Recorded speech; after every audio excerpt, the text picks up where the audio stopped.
Hi అండి, welcome back to Ramya's world. ఎలా ఉన్నారండి అందరూ? సో ఇవాళ ఇంకో వెజ్ రెసిపీతో మీ ముందుకు వచ్చేసానండి. ఇవాళ రెసిపీ వచ్చేసి క్యాప్సికమ్ బంగాళదుంప ములగాకు ఫ్రై అండి. ఏంటిది సండే రోజు వచ్చింది, అది కూడా వెజ్ రెసిపీతో వచ్చింది అనుకుంటున్నారా? ఇవాళ సండే కాబట్టే నేను మీకోసం అని చెప్పేసి సాటర్డే రోజే rice cooker chicken biryani upload చేశాను. సో ట్రై చేసే వాళ్ళు ఎవరైనా ఉంటే సండే మార్నింగ్ ట్రై చేస్తారు కదా అని చెప్పేసి. సో ఇవాళ దీనికి కావాల్సిన ఇంగ్రీడియంట్స్ ప్రాసెస్ చూద్దాము. క్యాప్సికమ్ బంగాళదుంప ములగాకు ఫ్రైకి ఇంగ్రీడియంట్స్: ఆనియన్ కట్ చేసుకున్నది ఒకటి, అలాగే క్యాప్సికమ్ వచ్చేసి 6 తీసుకున్నా అండి, చిన్నవి, చిన్న సైజు 6 కట్ చేసుకుని పెట్టుకున్నాం. బంగాళదుంపలు కూడా సేమ్ 6 చిన్నవి కట్ చేసుకుని సాల్ట్ వాటర్లో వేసేసుకున్నాను. అలాగే ములగాకు వచ్చేసి ఒక 10 to 12 తీసుకోవాలండి, 10 నుంచి 12 రబ్బలు తీసుకోవాలి. నీట్గా కడిగేసుకొని ఒలుచుకొని పెట్టుకున్నాము. నిమ్మకాయ ఒకటి పెద్ద సైజ్ అండి, పెద్ద నిమ్మకాయ, చిన్న అయితే 2 తీసుకోండి. కారం వచ్చేసి 2 టేబుల్ స్పూన్స్, సాల్ట్ మన టేస్ట్కి తగినంత, అల్లం వెల్లుల్లిపాయ పేస్ట్ వచ్చేసి 1 table spoon, garam masala 1/2 table spoon అండి. సో ఇవ్వండి ఇంగ్రీడియంట్స్. నెక్స్ట్ మనం ప్రాసెస్లోకి వెళ్ళిపోదాము. సో ఆయిల్ హీట్ చేసేసుకొని ఫస్ట్ తాలింపు పెట్టేసుకుందాము. తాలింపులోకి ఎండుమిరపకాయలు, ఆవాలు, జీలకర్ర, పచ్చిశనగపప్పు, సాయమినపప్పు ఇవన్నీ వేసేసి తాలింపు పెట్టుకోవాలండి. ఫస్ట్ నేను దీంట్లోకి కరివేపాకు ఒకటి యూజ్ చేయలేదు, అలాగే పచ్చిమిరపకాయలు యూజ్ చేయలేదండి. యూజువల్గా నేను ములగాకు యూజ్ చేసే కర్రీస్లో కరివేపాకు యూజ్ చేయను. అలాగే క్యాప్సికమ్ కాబట్టి నేను పచ్చిమిరపకాయలు యూజ్ చేయలేదు. అది మీ ఇష్టం అండి, మీకు కావాలంటే మీరు యాడ్ చేసుకోవచ్చు, లేదంటే వదిలేయండి, మీ ఇష్టం అది. సో తాలింపు పెట్టేసుకున్నాం కదా. ఇప్పుడు ఇవి కొంచెం వేగిన తర్వాత, తాలింపు వేగిన తర్వాత మనం కట్ చేసుకుని పెట్టుకున్నాం కదండి ఆనియన్స్, కట్ చేసుకుని పెట్టుకున్న ఆనియన్స్ని వేసేసుకొని ఒక 2 minutes ఫ్రై అవ్వనివ్వాలి.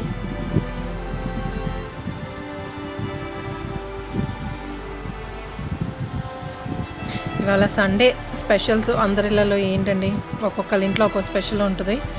ఒకళ్ళ ఇంట్లో చికెన్ అయితే ఇంకొకళ్ళ ఇంట్లో మటన్, ఇంకొకళ్ళ ఇంట్లో ఫిష్, ఇంకొకళ్ళ ఇంట్లో ప్రాన్స్.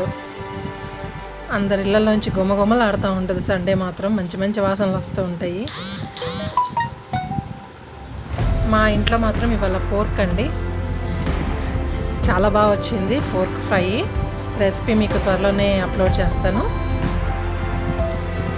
సో ఇది మన ఉల్లిపాయలు ఫ్రై అయినాయండి.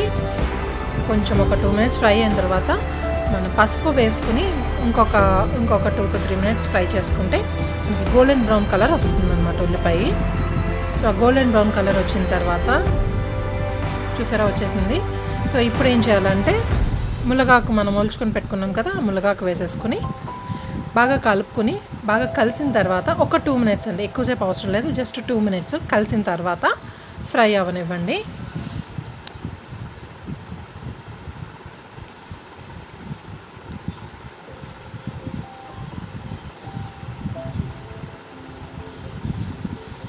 సో కలుపుకుంటున్నాను. ఇలా కలుపుకున్న తర్వాత ఒక 2 minutes ఫ్రై అవ్వనివ్వాలి. సో చూసారా 2 minutes ఫ్రై అయిన తర్వాత ఇట్లా ఉంటుంది.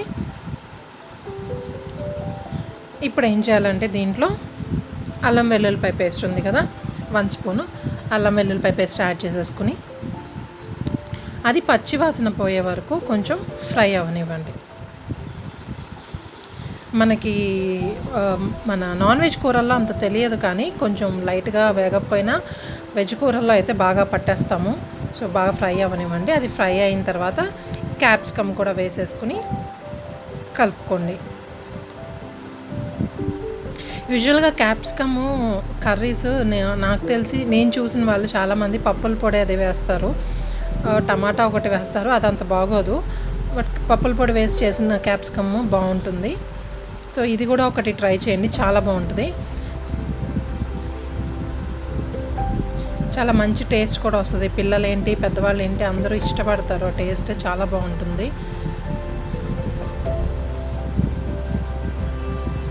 క్యాప్సికమ్ వేసుకుని బాగా కలుపుకున్నాం కదండి. ఇప్పుడు ఏం చేయాలంటే దీంట్లో మనం కట్ చేసుకొని పెట్టుకున్నాం కదా బంగాళదుంప ముక్కలు, అవి కూడా యాడ్ చేసేసుకోవాలి.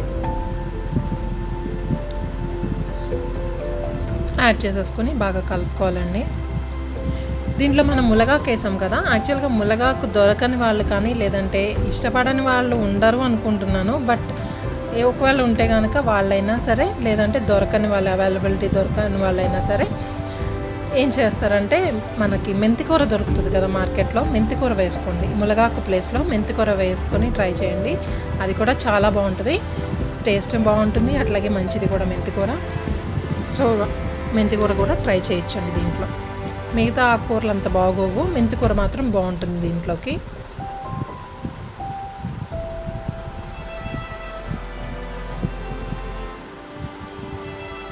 చూసారు కదా, ఇప్పుడు ఇట్లా బాగా కలిపేసుకున్నాక ఇప్పుడు ఏం చేస్తారంటే దీంట్లో కొంచెం సాల్ట్ యాడ్ చేసేసుకుని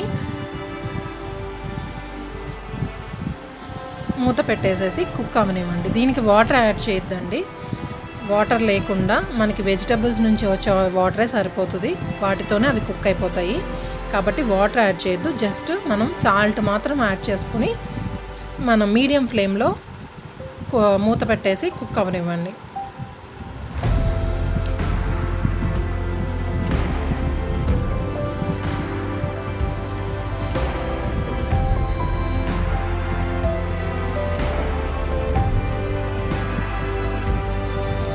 మూత పెట్టేసుకొని మీడియం ఫ్లేమ్లో కుక్ అవనివ్వండి. మధ్య మధ్యలో ఏంటంటే మనకి అడుగంటే ఛాన్స్ ఉంటుంది కాబట్టి కొంచెం చూసుకుంటూ తిప్పుకుంటూ మధ్య మధ్యలో కుక్ అవనివ్వండి.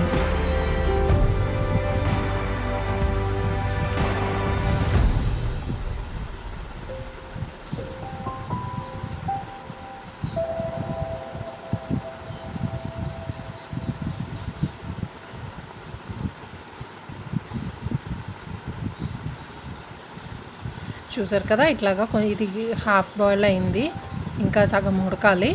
సో ఇప్పుడు ఏం చేస్తున్నాం, ఆల్రెడీ హాఫ్ కుక్ అయింది కాబట్టి ఇప్పుడు దీంట్లో మనము కారం, నూనెను, గరం మసాలా ఉంది కదా, ఆ రెండు కూడా యాడ్ చేసేసుకుని కలిపేసి మిగతా హాఫ్ బాయిల్ అవనివ్వండి.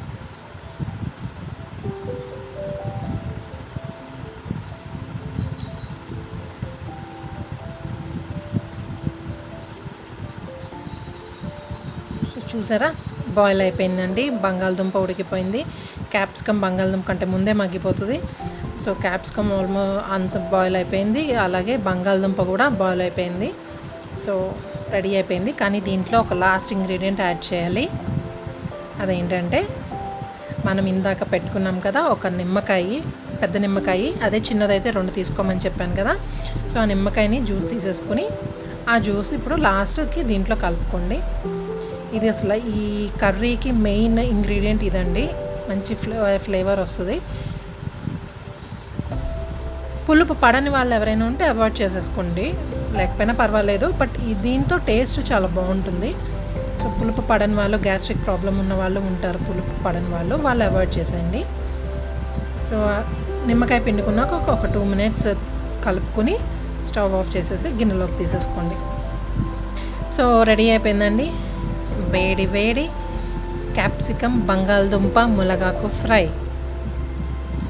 చాలా బాగుంటుందండి. పెద్దవాళ్ళు ఆబ్వియస్లీ ఇష్టపడతారు, పెద్దవాళ్ళు కాకుండా పిల్లలు చాలా ఇష్టంగా తింటారండి. చాలా టేస్టీగా ఉంటుంది. క్యాప్సికమ్, బంగాళదుంప ఎలాగో తింటారనుకోండి పిల్లలు, క్యాప్సికమ్ కూడా ఇష్టంగా తినాలి పిల్లలు అంటే ఇది ఒక మంచి ఆప్షను. సో ట్రై చేయండి అందరూ. ఎలా వచ్చిందనేది నాకు కామెంట్ సెక్షన్లో పెట్టండి. అలాగే వీడియో కనుక మీకు నచ్చినట్టయితే లైక్ చేయండి, షేర్ చేయండి. కొత్తగా ఛానల్ చూసే వాళ్ళైతే సబ్స్క్రైబ్ చేసుకోండి. ఆల్రెడీ సబ్స్క్రైబ్ చేసుకున్న వాళ్ళు చేసుకోవాల్సిన అవసరం లేదండి. సో బెల్ ఐకాన్ మాత్రం క్లిక్ చేయండి, సో దట్ మీకు నోటిఫికేషన్స్ వస్తాయి. థ్యాంక్స్ అండి, థ్యాంక్స్ ఫర్ వాచింగ్.